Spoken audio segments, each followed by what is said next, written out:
ஜெய ஜெயசங்கர ஹர ஹர சங்கர. மகாபெரிவா மகிமையில் இது கூட ஒரு புகழ்பெற்ற ஒன்று தான்.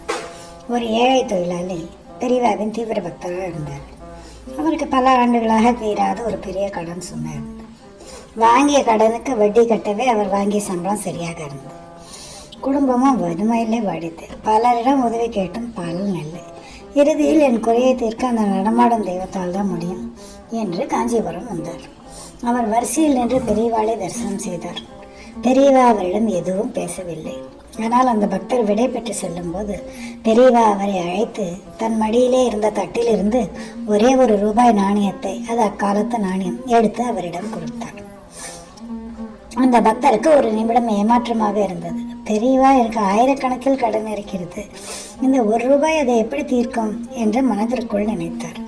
ஆனால் பெரியவா கொடுத்த பிரசாதம் என்பதால் அதை தன் சட்டை பையில் பத்திரமாக வைத்துக்கொண்டு ஊருக்கு திரும்பினார்.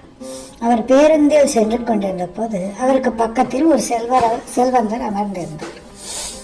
அவர் ஒரு பழைய நாணயங்களை சேகரிக்கும் பழக்கம் உள்ளவர். எதேச்சியாக அந்த பக்தரின் கையில் இருந்த நாணயத்தை பார்த்தார். ஐயா, இந்த நாணயத்தை ஒரு நிமிடம் நான் பார்க்கலாமா? இது மிகவும் அபூர்வமான பழங்காலத்து நாணயம். இதை எனக்கு கொடுத்து விட்டால் உங்களுக்கு தேவையான பணத்தை நானே கொடுக்கிறேன். இதை தான் நான் தேடிக்கொண்டிருக்கிறேன் அப்படின்னார். அந்த செல்வந்தர் அந்த ஒரு ரூபாய் நாணயத்துக்கு பதிலாக அந்த பக்தருக்கு கொடுத்த தொகை அவர் மொத்த கடன் சுமையை தீர்ப்பதற்கு சரியாக இருந்தது. பக்தர் அதிர்ச்சியிலே உறைந்து போனார். பெரியவா அவருக்கு பணமாக தரவில்லை. ஆனால் அந்த பணத்தை அவர் எப்படி பெற வேண்டும் என்ற வழியை ஒரு ரூபாய் நாணயத்தின் மூலம் ஏற்படுத்தி கொடுத்தார். பெரியவா வாக்கு. மகா பெரியவர் சொல்வார், உன் தேவையை நீ சொல்ல வேண்டிய அவசியமே இல்லை. உன் கர்மாவை தீர்க்கும் வழி எனக்கு தெரியும். நம்பிக்கையோடு இரு, நான் இருக்கிறேன் என்று சொல்வார். உண்மைதானே? ஜெய ஜெயசங்கர ஹர ஹர சங்கர.